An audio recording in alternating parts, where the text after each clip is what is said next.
The problem for most of us is that half of the day we're on autopilot. And that's not me making a guess. That's what researchers that study habits and study psychology say. That half of your day, you're basically kind of checked out and you're on autopilot. And when you're checked out and you're on autopilot, any behavior pattern that you repeat can take over. And guess what are behavior patterns that we repeat?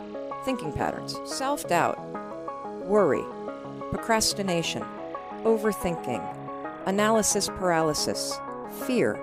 Those are all thinking patterns that are habits. One of the most important things that I want people to understand is that you're actually not a worrier.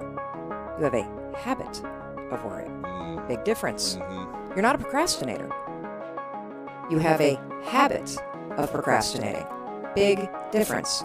And when you understand that any behavior pattern, whether it is a thinking pattern like you doubt yourself all the time, or you get trapped upstairs noodling everything and you can never get started, or whether it's a behavior pattern like you drink too much, or you snap at your kids.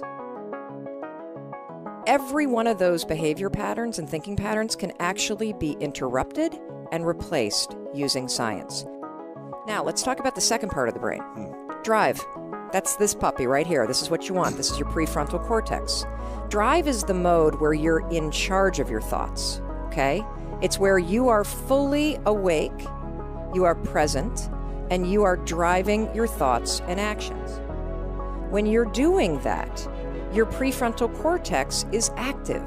The prefrontal cortex is the part of the brain that you need in order to learn new behavior, in order to do something difficult, in order to do something uncertain, in order to do strategic thinking.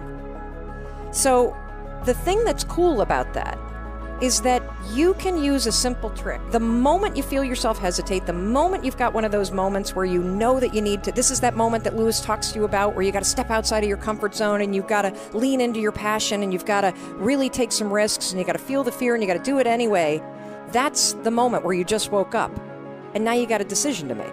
Are you going to drift back into the habits, or are you going to awaken your prefrontal cortex and drive forward and focus and do something new?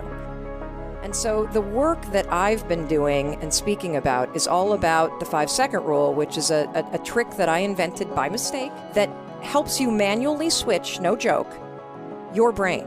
It turns off and interrupts the part of the brain that is where all your habits and your behavior patterns are encoded, and it awakens your prefrontal cortex, which in 5 seconds flat allows your brain to help you change. And what I want everybody to get out of this conversation between us is that you cannot control how you feel. You cannot control what triggers you, and the fact that you may rise up with anger, you may rise up with self-doubt, you may have anxiety fill your body, but you can always control what you think,